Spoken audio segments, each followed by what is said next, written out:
What is up guys? Welcome to our new episode vlog. Today, wala lang na tayo gagawin. Mag-breakfast lang naman tayo. Samahan niyo kayo mag-breakfast.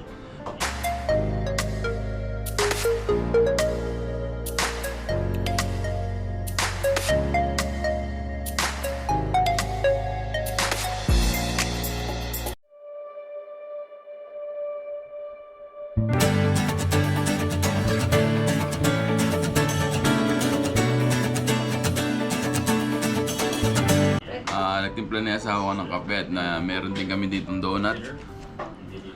Usual choco butternut. May chocolate flavor din. Ayan. At yung favorite niya, Bavarian. So, oh yeah, sure. sarap. So minsan lang naman mangyari to, no? Kasi nga yung asawa ko iniiwasan ko sa matatamis. Alam, bakit? Bakit? Kasi nga mataas ang sugar. Oh? Mataas ang sugar niya. Paano unang... Mataas daw yung sugar niya. Nung nagpa-check ka, mataas yung sugar mo. Kasi kaka-soft drinks ko lang kanina. Wala naman palang effect yun. Tama kita. Epic yun. Kaya nga tayo pinagpa-fasting bago yung mga blood test kasi it will affect. So they need to take the accurate result. Result. Okay. Yung tipong walang ilagay sa katawan mo. Walang kain. Wala ka rin, diba? Tagal ka. Wala ba alam dun? Oo na lang ako.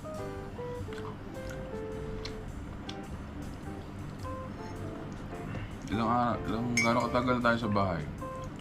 3 months na, no?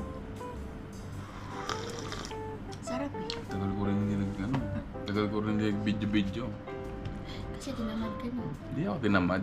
Nag-iisip ako kasi ng content, yung tipong magugustuhan nyo, di ba? Nagustuhan nila yung pagkain mo ng donut. Sana magustuhan nyo kasi nagustuhan ko yung donut.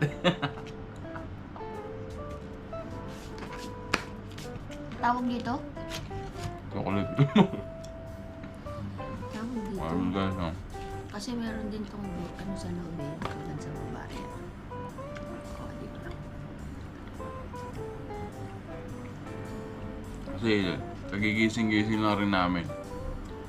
Nanood kami ng scroll lang kami sa Facebook. Trending ngayon yata yung kay Marian Rivera na Pinag-aaway ng lahat. pag-aawan lahat. Nagbigay kasi ng comment si Boss Liam doon, which is ito. Nagbigay kasi ng comment doon si Boss Liam na sabi niya, may isang nag-comment daw na si Marian Rivera daw ang nagpatunay na di lahat ng babae kailangan maghubad para panoorin ng tao. Sabi naman ng Boss Liam si Marian Rivera sikat na artista yan eh. Siyempre kahit walang gawin yan, may views yan. Tama nga naman. Yung ibang babae, kailangan nilang may ma-improve, kailangan nilang parang may ibenta, ganyan. Na siyempre may coating showy, kaseksihan sa katawan para makahakot ng views, di ba? Siyempre sa panahon ngayon, marami nang gustong magtrabaho sa social media. Tulad gustong maging YouTube, gustong maging TikTokeris. Yan, gustong kumita sa Facebook, Reels. Halos karamihan, halos mga nasa 60% siguro ng tao sa Pilipinas no gustong ganun. 100 na nga. 100 na. 99%, di ba? 99%. 99, yung 1% Ito yung naman. mga walang cellphone. Kasi napapansin nila na malaki yung kita. Siyempre, normal na tao lang tayo, normal na tao lang sila. Sino nga ba naman yung manunood sa kanila? O, yun ang paraan, magpa-sexy. Para umakot ng mga manonood. Dalawang bagay lang naman yun. Isang sexy at saka isang nakakatawa. Kaya, hindi nila pwede i-compare yung ibang babae kay Maren Rivera kasi nga si Maren Rivera, totoo nga naman, kahit hindi maghubad dyan, kahit nga gumanyan lang yan Oh. 2 million views siya. Baka nga hindi pa, higit Ganda pa. kasi. Si Marian, maganda kasi talaga. Sexy. Tsaka sikat. Sa artista. Oh, Shout pag ganyanin out, mo yung Marian. normal na tao, tingnan mo, may views. Ibabash ka pa. Nagsasayaw nga ako sa TikTok, walang views eh. Pangit mo. Ba?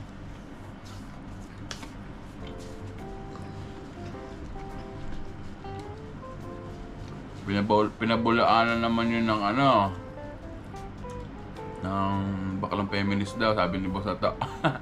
Baklang feminist may petroleum jelly sa mukha. Sa muso. Ha? Sa uso? Petroleum jelly. Mukha naman. Muso is part of mukha. Hmm? When you say mukha, it's... Buti na mo, ba't Away mo wala na naman ako yan? kasi sa ano, guys, wala akong basher, sa bahay meron. Tinatama ko lang.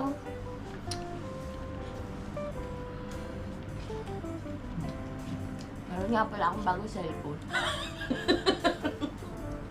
may Motorola. bagong gas.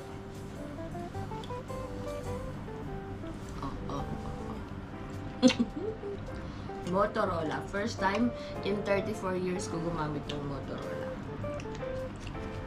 Sarap din. Sarap ng donut, no? Kasi Ang ganda sa Dunkin' Donut. bihira Guys, lang iba-ibang tayo kumain ng flavor. donut. Iba-iba rin ang malalasahan mo. Sa ano naman, sa Krispy Kreme, iba-ibang flavor pero isa lang yung lasa. Hindi kasi, Kasi halos lahat ng donut may glaze ng sugar. Yung ibabaw, Mali. yung parang plain. mali. No.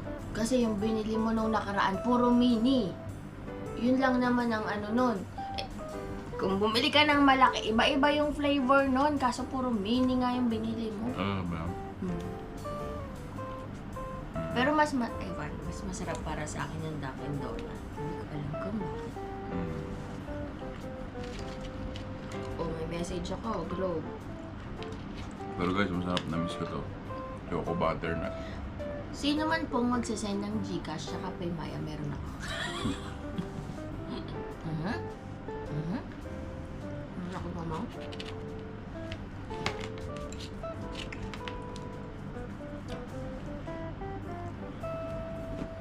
So, ang balak kong gawin,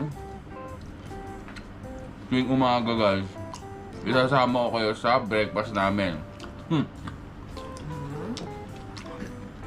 Walang edit-edit to. Putol-putol lang ba pagka nadadoble? Putol-putol lang pag nabubulol. Guys, bago gupit nga pala ako. Hindi, pwede gumupit sa'yo. Okay, pwede gumupit.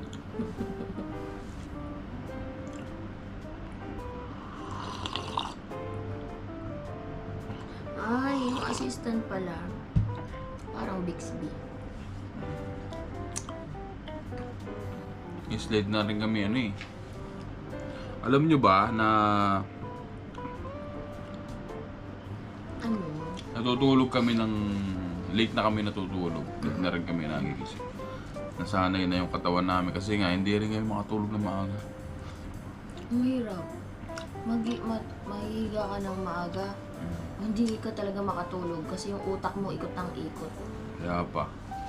Kasi kahit anong pikit ang gawin namin, hindi kami makakatulog.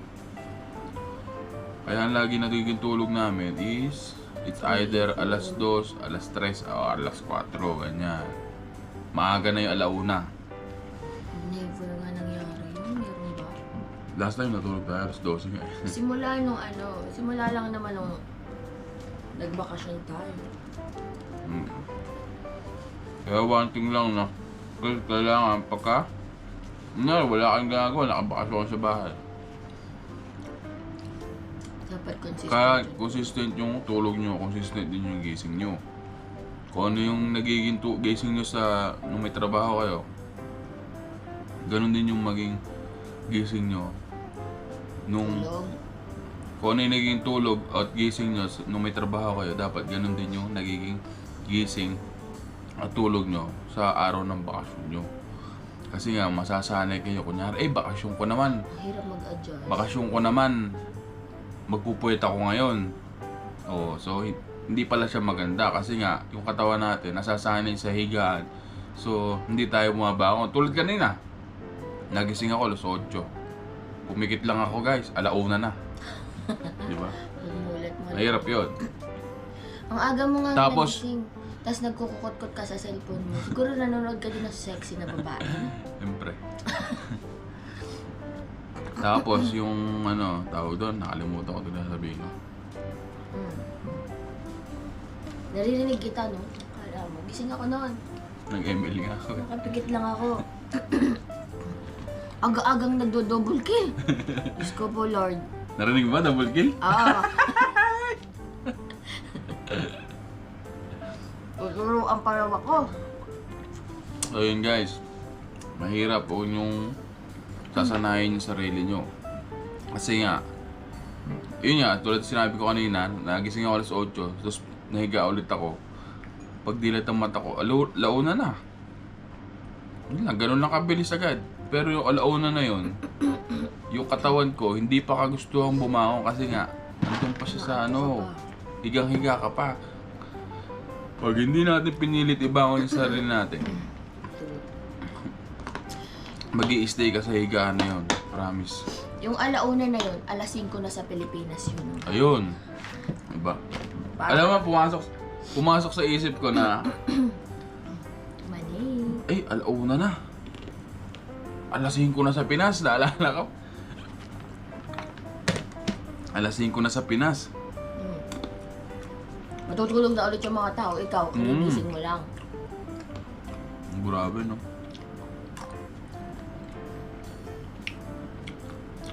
Wala namang masama magpuwet, pero huwag lagi. Hindi. Kasi minsan nga lang naman, o kaya magpuwet ka, pero matulog ka ng maaga, ganyan. Matulog ka ng around like 5 until 9 or until 10. Gumising ka kung may gagawin ka ng madaling araw o magbububi marathon ka. Yun. Para mapuwet ka, at least yung katawan mo, gising ng katawan mo, balance. Yung sa atin kasi tumagal. Walang nagtitrigger sa atin na matulog tayong maaga kasi kailangan natin gumising ng maaga. Nabot na siya ng mahigit 2 buwan. Kasi yung bakasyon namin, inisip namin, bakasyon lang. Hindi pala. Ayun lang. Kape. Gandahan lang. Wala kaming trabaho ngayong panahon na to. Kasurvive naman. Wala natin maghanap ng trabaho. Ay, naalala ko tuloy si Mike Enrique. Sabi ng floor manager niya, kaya daw inuubo, makain ng mani. Manood ko kagabi. Rest in peace, Mike Enrique. I-start siya ba ito? So nga pala guys, bumili ako ng sapatos.